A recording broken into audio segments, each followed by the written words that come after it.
con la reforma, las tarifas eléctricas pueden llegar a bajar hasta un 40% y es algo absolutamente real. Eso que muchos políticos de manera demagógica prometen, sí se puede lograr si hacemos esta reforma energética. Yo sí quiero desenmascarar al PRI, porque es una vergüenza lo que han hecho en la implementación de las reformas, y pongo como ejemplo reforma energética. Y ahora sube la electricidad, la crónica, CFE aumenta las tarifas, reforma, sube energía eléctrica 25% en agosto, agosto mismo el Universal, la crónica, septiembre vuelve a subir la luz. Hace unos años, Ricardo Anaya decía que la reforma energética era una gran idea. 3 años después, cuando le conviene, cambia de parecer. En tan solo unos meses logramos las reformas que habían sido postergadas por décadas. Telecomunicaciones, educativa, financiera, política electoral y, por supuesto, la reforma energética.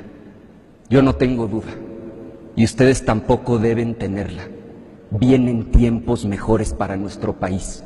Y la historia solo confirmará que hicimos lo correcto cuando la reforma energética se traduzca de manera concreta en inversión productiva, crecimiento económico, generación de empleos, soberanía energética y disminución en el precio de los combustibles, empezando por el precio de la luz. Vuelve a subir la luz, anuncia Hacienda y CFE alzas en luz y gasolina, Excelsior, nueva alza a la gasolina, reforma, dan sabadazo, suben luz, aumentan tarifas de luz.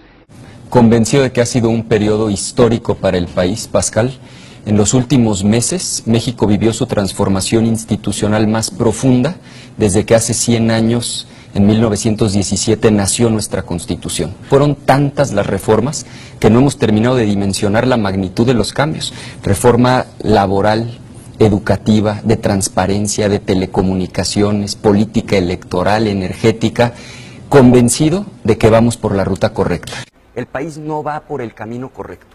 México tiene que cambiar. Yo estoy absolutamente convencido, Pascal, de que las reformas del último año han establecido a México en la ruta correcta, porque son reformas de implicación práctica, concreta, específica en beneficio de los ciudadanos. La reforma educativa no son simplemente buenos deseos. La reforma de telecomunicaciones es también muy concreta, más competencia para que bajen los precios y mejore el servicio. Cuando tú ves que ya somos el país más desigual de toda la OCDE, cuando ves que tenemos más pobres de los que había hace 20 años, cuando ves que este año 2017 es el más violento de los últimos 20, concluyes, México tiene que cambiar. Habremos triunfado cuando la reforma se traduzca en que mejore la calidad de vida de las mexicanas y los mexicanos. Señor presidente, señoras y señores, en estas extraordinarias fechas de convivencia con la familia, podremos mirar a nuestros hijos a los ojos con plenitud interior, con la plenitud que da el deber cumplido. Muchas felicidades y que viva México. ¿Qué piensa de José Antonio Meade?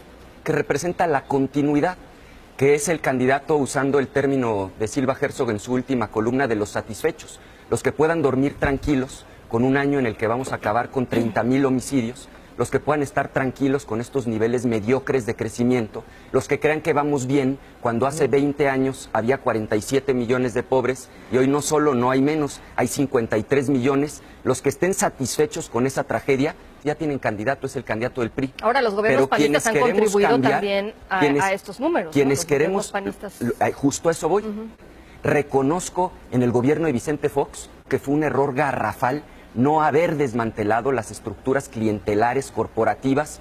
Se robaron 1,000 millones de pesos del sindicato de Pemex. ¿Qué le hicieron al líder sindical Romero de Champs? Y también lo dije del gobierno de Felipe Calderón. Se pactó con una lideresa sindical corrupta como fue Elba Ester Gordillo. Se le entregó a su yerno el control de la educación preescolar, primaria, secundaria, el futuro de 25 millones de niños. Regresó el PRI y México no va por el camino correcto. La economía va mal, la violencia aumenta, la corrupción está peor que nunca. El PRI se tiene que ir. Y la opción tampoco es López Obrador. De él no hay nada nuevo que decir. Sus locuras han sido, son y seguirán siendo un peligro para nuestro país.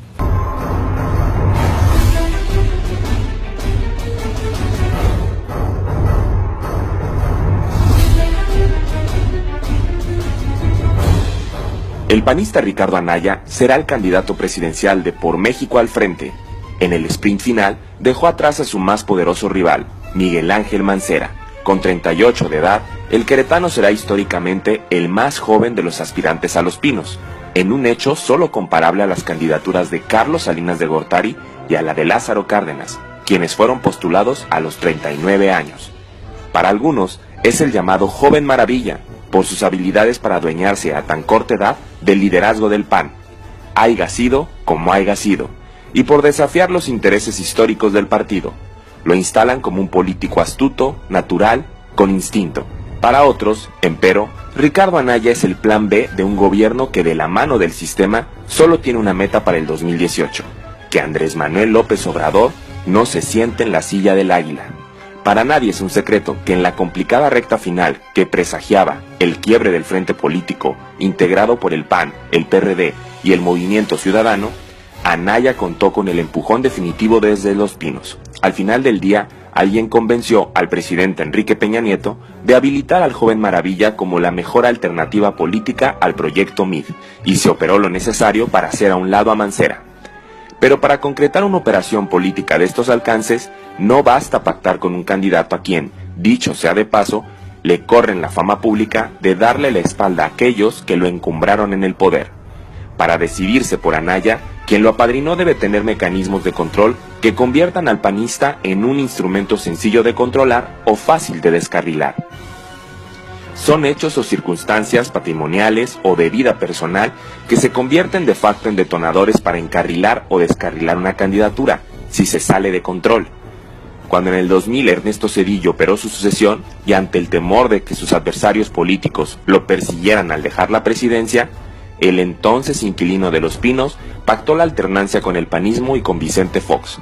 Y en el 2006, con la traición de Roberto Madrazo a cuestas, el Bester Gordillo y los gobernadores del Tucumán articularon desde su PRI la victoria de Felipe Calderón, a condición de que en el 2012 le devolvieran al PRI las llaves de Los Pinos. 6 años más tarde, en 2018, los escenarios no son distintos.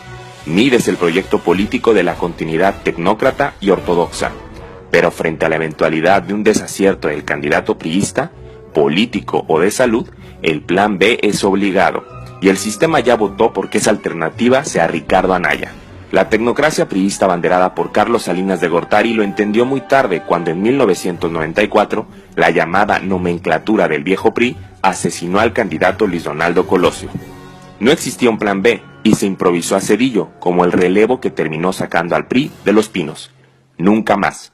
Si por la razón que sea la continuidad con MID se vuelve imposible, el arropamiento del sistema para Anaya será inevitable.